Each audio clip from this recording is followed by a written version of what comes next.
ये बंदूक वालों का तो काम है गोली चलाना, तो ये चलाएंगे। हम गाना बजाने वाले हैं, हमारा काम है गीत गाना, तो हम गाएंगे। न वो हमारे लिए रुकेंगे न हम उनके लिए। जब तक हम हैं तब तक स्टेज पर हैं, और जीते जी मर जाएं, इससे तो अच्छा है मर के जिंदा रहें। ये महज एक डायलॉग नहीं बल्कि पूरा प्लॉट है। इन 56 शब्दों में बस चमकीला है। इम्तियाज अली ने एक फिल्म बनाई है। ये पंजाबी सिंगर अमर सिंह चमकीला के जीवन पर आधारित है, जो उसके 10 साल के सिंगिंग करियर, रातों रात मिली शोहरत और 27 साल की उम्र में हत्या के बारे में बात करती है। कहानी उस सिंगर की है जिसका नाम पंजाब के बूढ़े से लेकर बच्चे की जुबान पर रहता है। उसकी आवाज और गानों ने भारत के अलावा विदेशों में भी खूब गदर काटा। पर यह कहानी चमकीला से शुरू नहीं हुई, तब बस अमर सिंह था। इसका बचपन लुधियाना के पिंड डुगरी में बीता और जवानी पंजाब में। ये पंजाब का वो सिंगर था जिसने कुलदीप मानक और गुरदास मान जैसे सिंगर्स को बैकफुट पर ला दिया था, और देखते ही देखते चमकीला के नाम सबसे ज्यादा हिट एल्बम देने का रिकॉर्ड हो गया। फिल्म नेटफ्लिक्स पर आ चुकी है। फिल्म के सभी एंगल हमें क्लियर हो गए, तो बस इस फिल्म पर बात कर लेते हैं। आज भी चमकीला के गाने अमर क्यों हैं? कौन है ये सिंगर जिस पर इम्तियाज अली जैसे बड़े डायरेक्टर ने फिल्म बनाई? चमकीला बना कैसे और इसकी कहानी की शुरुआत कैसे हुई? चमकीला के गानों ने उसे कैसे मरवा दिया? तो दोस्तों, पंजाब का एक ऐसा सिंगर जिसके लिरिक्स में उस दौर की सच्चाई थी। चमकीला अपने गानों के जरिए हर बात को बेबाकी से रखता था। गानों में कभी एक्स्ट्रा मैरिटल अफेयर की बात होती तो कभी गाली गलौज। समाज को आईना दिखाती ये लिरिक्स सामाजिक ठेकेदारों को बुरी तरह से बैकफुट पर लिया।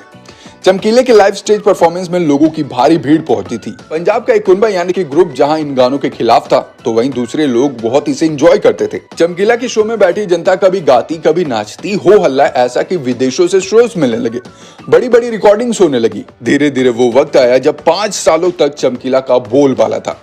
चमकीला को जिसने बनाया उसने चमक छीन भी ली। फिल्म में गाने के बोल हैं, जिस वजह से चमका वो उस वजह से टपका वो। कहानी की शुरुआत में बस अमर सिंह था, जो अपने परिवार के साथ एक छोटे से गांव में रहता था। मोमबत्ती की रोशनी में गाने की धुन बनाता था।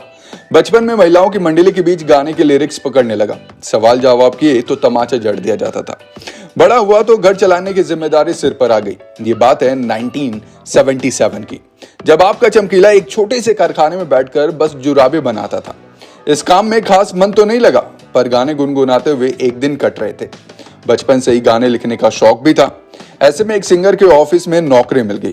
अब वो सबके लिए चाय लेकर आता था। पर वो कहते हैं ना, जिसके मुकद्दर में जो होता है उससे कोई छीन नहीं सकता। कभी न कभी वो चीज मिलती है, चाहे उसकी उम्र कितनी भी छोटी क्यों ना हो। अमर सिंह का जन्म बेशक 1960 में हुआ, पर असली चमकीला तो 1978 में बना।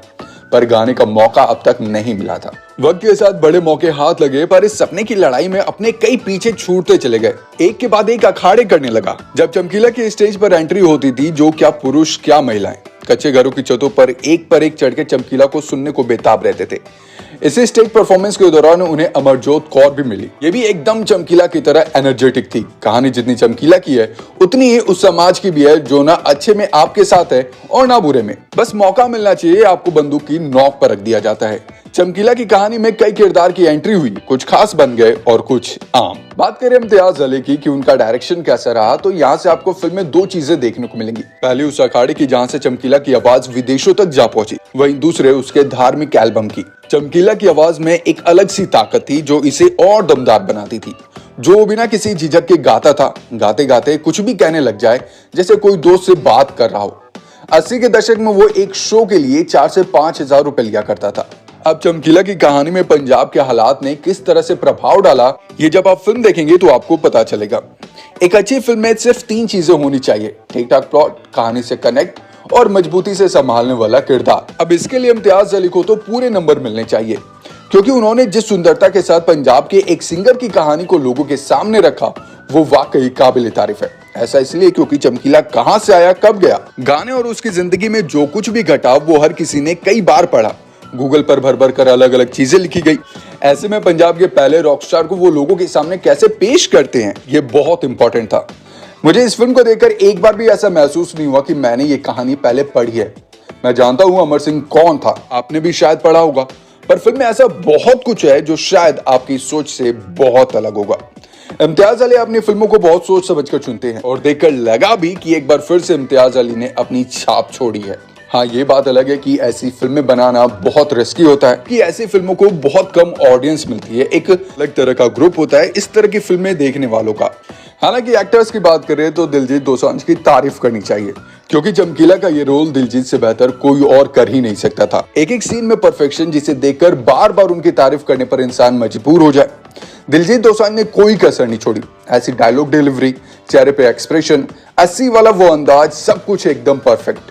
वहीं परिणीति ने भी अपने रोल के साथ न्याय किया है, ठीक ठाक किया है उन्होंने, देखकर उन्हें भी अच्छा लगा है। वेल दोस्तों, सच में कहूं तो फिल्म लाजवाब है, एक बार तो आप लोगों को देखनी चाहिए। और अगर बात करें रेटिंग की तो फिल्म को 3.5 स्टार आराम से दे सकते हैं। तो जाइए देखिए फिल्म को, और अगर आप लोगों ने फिल्म देख ली है तो नीचे कमेंट बॉक्स में हमें जरूर बताएं कि आप लोगों को फिल्म कैसी लगी। तो आज की वीडियो के लिए बस इतना ही। Thank you.